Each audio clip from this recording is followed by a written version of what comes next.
warahmatullahi wabarakatuh. Pada sore hari ini saya akan menjelaskan kamera Sony bertipe PMW EX3. Kamera ini berkeluaran tahun 2007 dan di tahun 2007 ini sangat populer untuk pembuatan produksi-produksi seperti iklan, broadcast, bahkan sinetron. Tapi untuk tahun 2022 ini kamera ini masih tetap digunakan, tapi hanya sebagai untuk multicam atau broadcast. Tidak dianjurkan untuk pembuatan iklan sinetron. Karena di atasnya ini ada kamera yang terbaru dari Sony, yaitu FX7, FX9, A7S dan lain sebagainya dengan bersensor full frame. Karena ini bersensor masih CMOS yang berukuran sensor itu 4,8 kali 3,6 mili dan focal lensa ini adalah 5,8 untuk ukuran paling kecil dan paling besar adalah 8,2 mili untuk focal lensa ini. Dengan focal ratio aperture dengan f1,8 dan paling gede aperture adalah 2,9. Dan sudah dilengkapi dengan ND filter, ND1, ND2. Jadi kalau Anda syuting di luar, liputan atau bagaimana, cahaya sangat silau bisa dilakukan dengan ND filter. Untuk itu kamera ini di tahun 2007 itu sangat populer karena sudah dilengkapi ND filter. Beda zaman sekarang kayak kamera Sony FX7 itu hasilnya copotan. Jadi emang sudah disediakan fitur ND filter, tetapi kalau untuk dimasukkan dengan lensa sinema kayak Aliprem, Q itu nggak bisa. Mesti pakai ND filter yang matte box. Cukup banyak aksesoris untuk kamera film ya kan. Kalau ini tuh simple. Jadi jika bakar kamera film Sony ya ini PMW EX3, dan untuk seri sebelumnya itu kamera analog bertipe PD170, PD177, dan sebelumnya lagi itu kamera PD itu ada kamera masih zaman celluloid pakai pita namanya Betacam SP. Itu lebih gede lagi Betacam SP. Kalau dulu kamera Betacam SP itu kalian lihat di sini viewfinder itu hitam putih. Tapi kalau udah masukkan sistem itu baru berwarna. Kameranya lebih gede lagi Betacam SP. Dan itu kasetnya minimal 2 jam. Jadi kalau liputan itu kalau setahu kameramen zaman dulu ya, sepengalaman saya, jangan sampai 2 jam minimal, itu sisanya 30 menit. Karena merusak pita atau celluloid. Pitanya mahal. Kalau zaman sekarang kan syuting pakai memori, ya gampang dengan record itulah.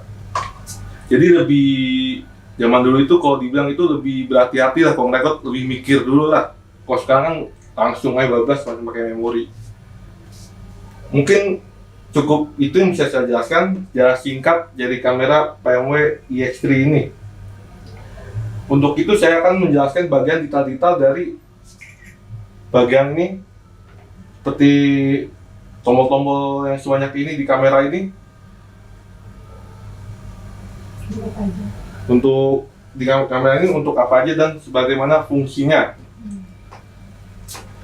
Sebetulnya saya akan mengambil detail dulu. Ya mungkin bisa lanjut dengan gambar yang sangat detail untuk menjelaskan fungsinya ini semua. Untuk kali ini saya akan menjelaskan bagian-bagian yang ada di dalam kamera ini. Pertama, ini ada ring focus untuk focusing. Kedua ini ring zoom. Dan ketiga ini ring iris. Kalau dalam dunia broadcast itu selain nama lain aperture itu ada iris. Sebenarnya aperture dan iris itu sama saja, ada bukan lensa yang masuk dalam bukan lensa cahaya yang masuk ke dalam lensa. Tapi kalau dalam broadcast itu namanya iris. Dan ini ada tombol-tombolnya. Bisa iris, bisa tombol auto atau manual, bisa untuk makro, untuk fokusnya bisa auto dan manual, dan zoomnya untuk itu bisa untuk servo itu zoom ini yang menggunakan ini ada zoom servo. Kalau servonya mati menggunakan zoom ini nih manual. Dan untuk bagian yang ini nih ada bagian ND filter. ND filter itu adalah memangkas cahaya yang masuk. Jadi ketika cahayanya over, ND filter kita nyalakan. Dan di sini ada lens info, di sini ada display dan histogram. Histogram itu histogram warna ya. Dan ini ada gain. Gain itu ketika iris ini sudah mentok dan tidak bisa nyalakan, dinaikkan dengan gain. Dan di sini ada WB. WB itu white balance. White balance yang berhubungan dengan Kelvin. Dan ini ada menu. Dan ini untuk mengontrol menu. Ini untuk status settingan kamera. Dan ini picture profile. Picture profile itu dalamnya itu ada black gamma dan teman-teman banyak sekali black gamma, saturation, kontras untuk mengejas warna. Dan ini tombol on off. Depan untuk kamera, belakangnya untuk media. Media itu untuk playback. Dan ini tempat memori.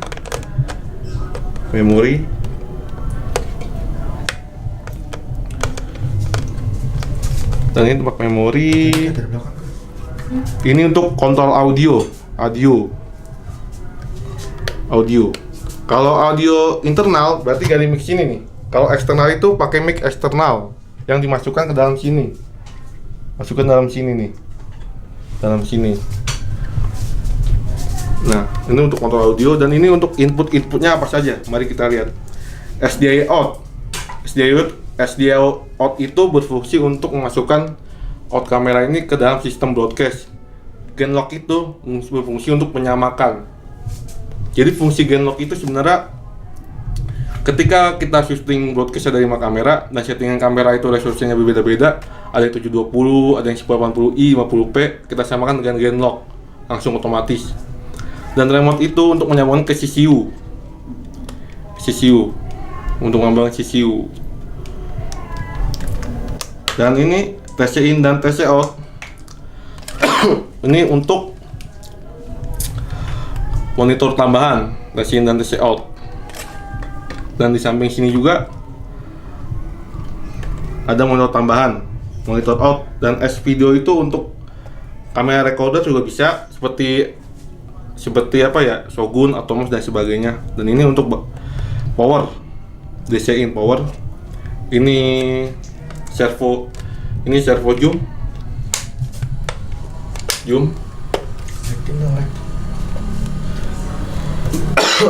Dan ini baterainya ini cara membuka baterainya begini dan masukkan saja. Begitulah sekiranya. Oh iya, satu lagi saya lupa. Yang ini untuk menu playback, ini untuk record, ini untuk menu monitor. Ketika audio monitor kita playback, bisa besarkan atau kecilkan untuk menu playback ini. Sekiranya itu sajalah bagian detail yang luar yang saya bisa jelaskan. Selanjutnya saya akan menjelaskan bagian dalam menu kamera ini, tetapi secara singkat ya, dan secara umum, tidak mendetail ke dalam. Karena kalau detail ke dalam itu durasinya sangat panjang. Bagian basic saja. Oke, kita mulai dari bagian menu ya. Menu. Di sini kita lihat ada auto black balance, tapi kita nggak pakai auto karena itu merusak sistem kamera atau sensor kamera. Kita lihat dari bagian gain. Gain di sini kita bisa atur dari bagian low-nya kita pasang 0 saja. Medium pun bisa diatur dan high pun bisa diatur. Jadi diatur bisa sesuai hati kalian ya. Kalau di bagian iris sudah mentok, iris atau aperture. Dan di sini ada bagian shutter speed. Shutter speednya bisa diganti dengan shutter angle. Shutter angle itu hitungannya derajat ya. 1/60 itu berarti 180 derajat. Karena sebenarnya shutter angle dan shutter speed itu sama saja. Tapi lebih enak pakai shutter speed karena hitungannya lebih gampang. Shutter speed 1/60 saja biar lebih agak semut sedikit. Dan ini untuk slow shutter, bisa untuk slow motion tapi tidak dianjurkan. Shot transisi bisa untuk ngepeng kanan kiri, ada trans speed, start timer, and regling. Ada zoom speed juga. Di zoom speed untuk mengezoom servo bisa diatur high, low, atau remote. Remote itu memakai CCU atau remote yang ada di bawah kamera. Ada frame rate kita off.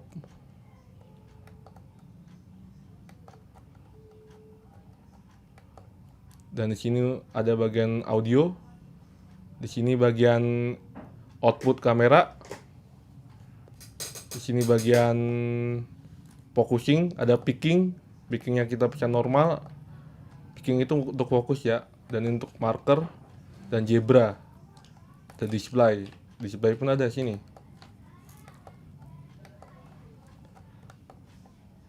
Ada timecode, file sharing. Dan di sini untuk bagian data.